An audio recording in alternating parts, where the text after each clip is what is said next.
Hey guys, it's Dan, your host here at Dan's Reviews, and today I'm back for another video for Fear the Walking Dead. And in today's video, we're going to be doing another video. This one is our final video for Fear Q&As. This one's wrapping it up, giving our thoughts on some of your opinions on the conclusion of the series.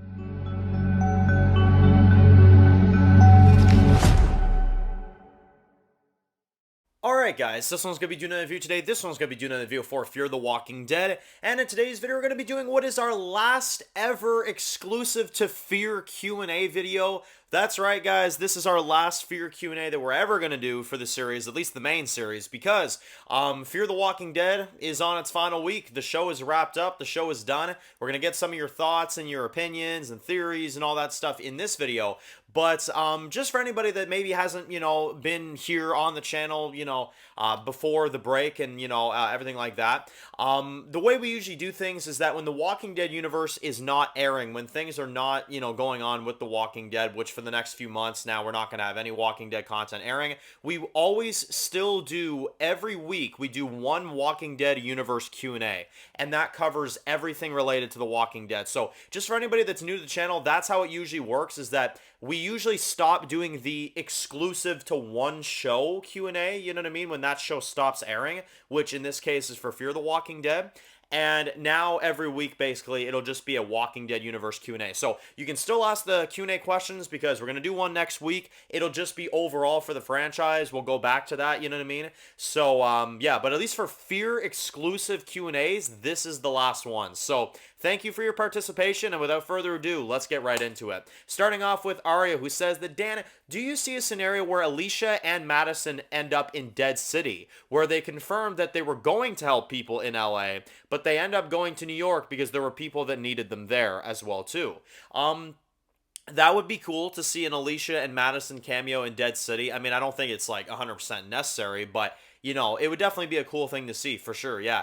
I think especially Madison and Alicia, I always, I always feel so bad for those characters because they're written in such a shitty way, especially in recent seasons, when I really think these actors could do a great job. Like both Kim and Alicia, they do a great job. It's just the friggin' writing, So maybe if they were in Dead City, maybe that would help out. That's for sure. Next one comes from Big Bang Theory, who says that, Dan, how the hell did Madison get rescued by Tracy within like half a day? How did she pull her out of the rubble? This show is like a cartoon. Seriously though, right? Yeah, like that was my biggest question, is like, because I think we all knew in that moment, like, Madison's not dead. Come on now. Like, they're not going to do her like that. At least I didn't fall for that. I found it to be such bullshit.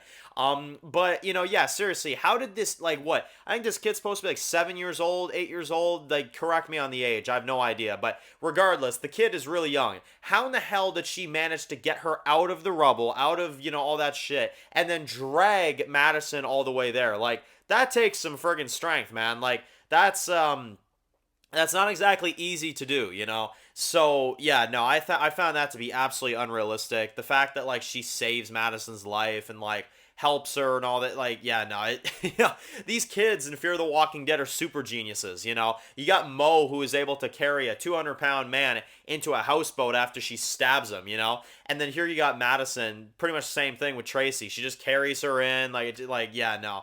Such bullshit, man. The writing is absolutely ridiculous. Next one comes from Zaz, who says that, Dan, what was your honest reaction to seeing Crane for the first time? What was your immediate thoughts when you saw him come back? Also, why would they even bring him back just to kill him in the same episode?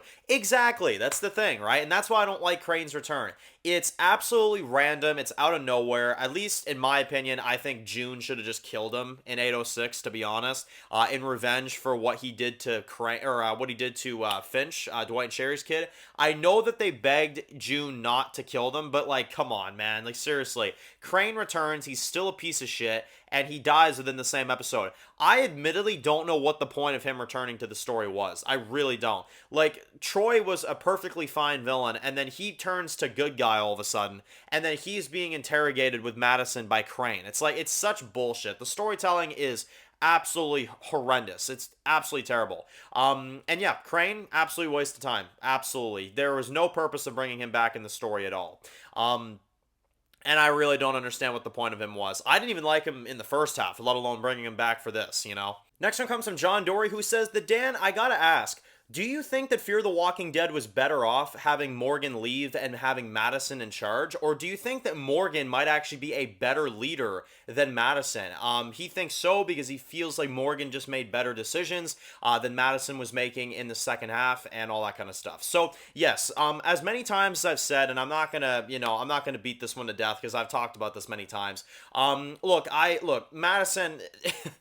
I find her character to be so overrated, especially when people put her over Rick, like from the main series. I'm like, oh man, I'm sorry, I can't even begin to like even halfway agree with you. Like it's not even close. But, here's what I'll say, right?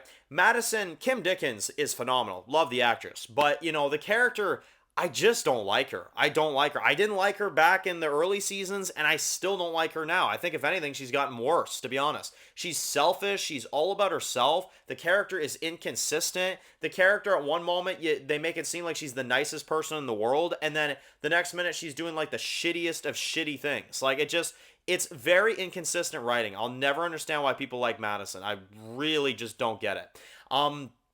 And you damn right Morgan's a better leader, absolutely. What was the number one thing on his mind in like most of these seasons is protecting his family, protecting Grace, all this type of shit, And look, Morgan's not a perfectly written character either. He wanted to abandon his daughter in 801 and ditch her for, going or leaving Mo and sending her back to Padre, right? So Morgan is not exactly perfect either, but Morgan is less selfish. Morgan is more about protecting the people he cares about, protecting the people that he loves, That's what makes Morgan Jones such a good character. Madison, no, she's in it for herself, and then 2 seconds later, they're like, oh, she's such a good person. I'm like, what the fuck are you guys talking about? Like, the character is just so inconsistent. I don't get it. I'll never understand the writing for her character. Next one comes from Ridicule, who says that, Dan, do you think that Dwight and Sherry, is there any kind of possibility that we will see Dwight and Sherry in Dead City? Also, why are they going back to the Sanctuary? So I had a few people asking me about this one, so I figured I'd also acknowledge this one. Yeah, them going back to the Sanctuary is very random. Yeah, I will agree. It's very, very random. In terms of them going to Dead City, I mean, you guys know that's what I want. I think that's the best option, is sending Dwight and Sherry to Dead City. I'm just grateful, to be honest, that they didn't kill Sherry, because there was a lot of times where I thought they were going to, but luckily they let Dwight have a happy ending with his wife. That's all I care about. You know what I mean? Like, that's all that's all I care about. In terms of character conclusions, that was the main one that I wanted to, end in a happy way, is with Dwight and Sherry. Especially after them losing Finch and stuff. Like, yeah, no, they gotta have somewhat of a happy ending, Absolutely. And the last one we're going to go through is from Tyler, who says that, Dan, compared to the World Beyond series finale and the Walking Dead series finale, how would you rank this series finale of Fear the Walking Dead if you had to rank them from worst to best? So, in terms of that, I think it would be pretty simple, to be honest. And this one may shock a few people, but this is how I'd go. The worst series finale is going to be Fear. I'm sorry. Fear had way too many problems. I enjoy Alicia returning, absolutely, but there's a lot of problems in that episode before that fact. It's definitely the weakest. Then I'll go World Beyond, because World Beyond, I hate to say it, it had a better conclusion. There was just more going on. The battle with the CRM, the final fight with Jadis and, Felix and all of them. It was just more exciting. I'm sorry. It was just more exciting. I care about the Fear characters more, but I think World Beyond had a more strong, well-written conclusion, you know what I mean? Not to mention there's the Jenner scene, which is really intriguing for the future of the franchise, They didn't really give us anything like that in Fear. And then, of course, my favorite one is the main series. The main series, I mean, you can't even like World Beyond and Fear are like way down there, and then you got like Walking Dead, it's like way up there, The only thing about Walking Dead's conclusion that I don't like is that it didn't end, you know what I mean? Like, it didn't with Rick. That was an absolute cliffhanger and a setup for a spinoff. But besides that, I mean, yeah, Walking Dead ended in a really fantastic way. At least in my opinion. I think it really did.